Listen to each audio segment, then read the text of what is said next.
Hey guys, MileHigh TV back at another video.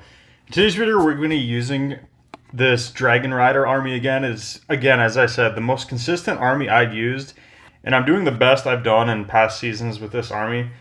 As you see there over on the left, I'm at 57-15 right now, but I'll probably be higher once it's all said and done because I haven't actually used all my attacks. But here's the army. Nothing's changed from the last video. I'll just show you the equipments quick. We got Rocket Spear, Electro Boots on the Royal Champion. Have the Healer Puppet Giant Arrow on the Queen, both books on the Warden, and we've got the standard equipment on the Minion Prince, which you see I only have at level 75, and my equipment's under-leveled, and he still does really well. So even if you have under-leveled equipment, this attack will work. It's obviously just better if you have higher level equipment, but I'm going to do a friendly challenge first, just so I can kind of explain what to do, because I'm really bad at live attacking, so I don't want to live attack in Legends League, because I'll just end up throwing, so I'll catch you guys in the friendly challenge.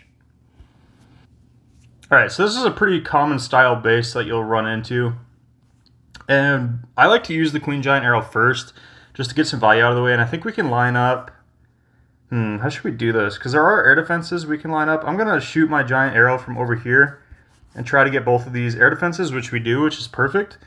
And then I'll start my RC from this opposite corner and try to build a funnel right down the middle of the space through the fire spitters.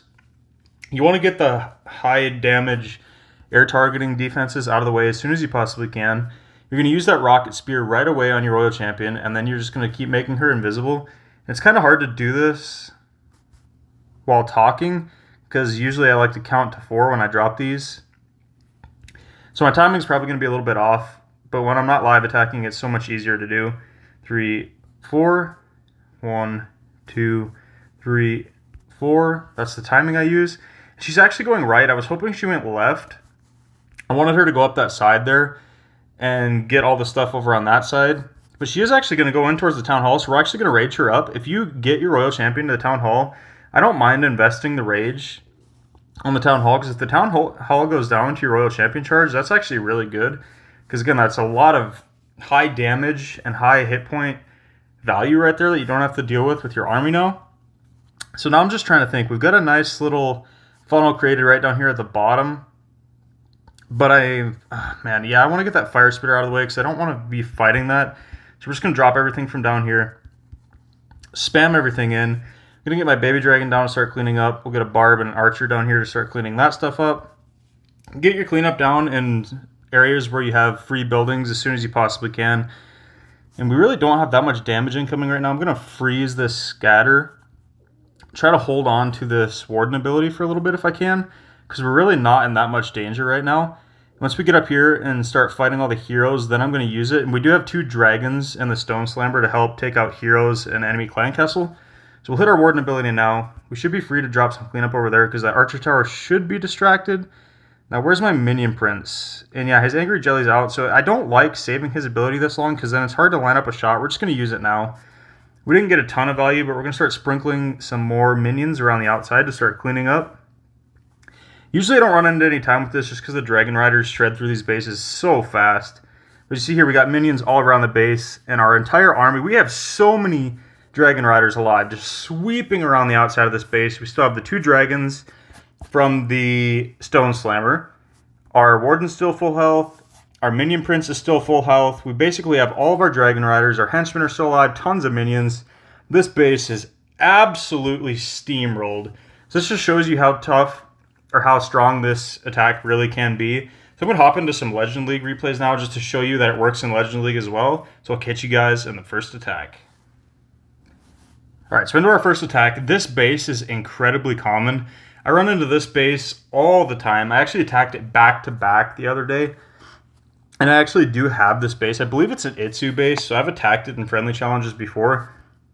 I like shooting the giant arrow from down here. I want to trigger the Invis tower. With this one, honestly, if you run into Invis towers, you might want to use your Queen Giant Arrow last, because now by the time my troops get into that core, the Invis is going to be reset, obviously, but you also have your Minion Prince ability to re-trigger it if you want. I just like getting that Queen Giant Arrow value out early so you know what you have to go for.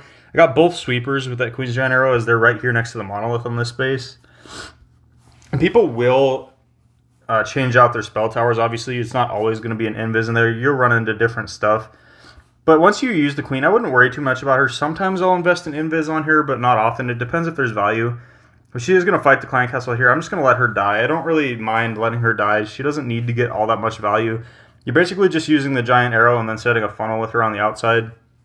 Just keeping the RC invisible now.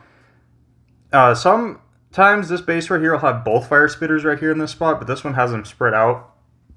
So again, people are tweaking this base, but the approach for me never really changes. I like coming in from that right side because you get the clan castle lured right away. Don't really have to worry about it as much. And we're just going to come in from this top side, drop the balloons, drop your dragon riders, minion prince, stone slammer, and the warden. And then you're just going to be looking for free buildings to start cleaning up as your army sweeps around the base. And we didn't get that good of a funnel here because these Teslas pulled, but it's not really going to matter because everything's going to converge on this town hall in the core anyway. So it actually worked out pretty good. We pop our warden ability. Town hall's going to drop. And actually that Invis tower isn't back yet, so it must have triggered again at some point. I wasn't paying attention, but you see here now we have all these free buildings out the back. So start sprinkling in your barbs, your archers, your minions. Use the minions to grab the storages and stuff over the walls, and I like to use the barbs and the archers to grab the outside buildings. And then now as your dragon riders sweep around, you can start dropping minions on the outside once the defenses are down and protecting them. So now you have free cleanup to pick up these things here, and you see I'm using the minions now to go in, grab these storages that are behind a couple layers of walls. That's why the minions are so nice compared to archers, because they can just fly right over the wall and clean up stuff on the inside. And you're going to have buildings up on the inside of the walls because you're using dragon riders, obviously, and they just attack defenses. But you see here, this base is absolutely crushed. Our balloons didn't even die. Our cocoa loons at the beginning. We have dragon riders left. Our dragons are alive. Still have heroes up. Again, another smashing attack. I'll catch you guys in another replay. Alright, so on to another replay. I haven't attacked this base before, I don't think. So I'm just looking here to see where the value is at. You could line up some air defenses. I'm just going to shoot through the corner. We got one air defense and an air sweeper, so now we don't have to worry about that air sweeper if we come in from the other side. But it's preferable to get this one, obviously, because it's pointed in our direction. But you can change your approach now. I'm not even sure what I did here. I don't really remember. Kind of depends. Let's see where our our RC is coming up from up here. So we're not going to really need it that much because we'll just path our dragon riders through the town hall. Unless somehow our royal champion gets to the town hall and we take it out, then we could just come in right behind that air sweeper. It just kind of depends where the royal champion goes. And a Tesla actually pulled us back, which kind of sucks. But now she should target the town hall. She actually doesn't. She goes for the spell tower. So that's actually okay because that was our initial plan anyway. We're going to path the dragon riders straight through the town hall. We're just going to keep picking up value with our RC over here. See how much she can trim out. Another Invis. We're going to get a fire spitter, which is really nice because those are probably the main key defense you want to take out. You see here we have a perfect funnel now on both sides. We can just path our entire army right through the town hall. We still have one fire spitter standing on the backside. I was a little bit early on that minion prince ability. I should have waited a second. But we do frost over those defenses on the back, but by the time I get there, they're going to start thawing out because, again, my minion prince equipment isn't that high level. But now we actually use the warden ability through it, so that actually worked out pretty well. We have pretty good coverage throughout the whole base. You see here we got cleanup down again on the back. I'm pulling the ice golems over with the barbarian. That's what's nice about this. Most people run ice golems in their clan castle, so you can just pull it to the outside with a barber and archer. And obviously, your dragon riders aren't even going to target it because they just target defenses, so you don't even have to worry about the clan castle, really. Our dragons are backtracking, and they'll deal with them. It is nice if the dragons actually stick with your main army, obviously, because then they can help with enemy heroes, but it's alright. They'll go back and do cleanup. They're just really versatile in the clan castle. You see here, all of our dragon riders grouped up. There's hardly any defenses left on this base already. We're just sweeping through with absolute ease. Got our baby dragon doing cleanup down here. We've got minions sprinkled all around. It's pretty safe now. There's really nothing left. And the last defense is this wizard tower, which will be going down any second now. We still have, what, like 5, 6 dragon riders alive? Our baby dragon didn't even die. We have minions up. Our warden's still full health. Both of our dragons from our stone slammer still up. Absolutely crushed again. This is my favorite attack I've used in a long time. This is just so fun to use. Really foolproof. As long as you keep your royal champion alive and don't let her die early, that is one place where when I've had my fails, it's because I focused on my queen and tried to multitask and tried to keep the queen and the RC alive, and my RC ends up dying without getting value. That's where my fails have came from. But if you just pay attention, you really don't need to focus on your queen. She's not going to get that much value in most cases anyway. So just focus on your royal champion. Just let your queen set the funnel on the other side. Don't bother watching both of them unless you're really good at multitasking, which I'm not. But let me know in the comments how this works out for you guys. Drop a comment if you guys have any other kinds of attacks you want to see or anything that you guys have used that's been effective for you. I'm looking for some new attacks, so let me know in the comments what you guys have. Drop a like if you guys enjoyed.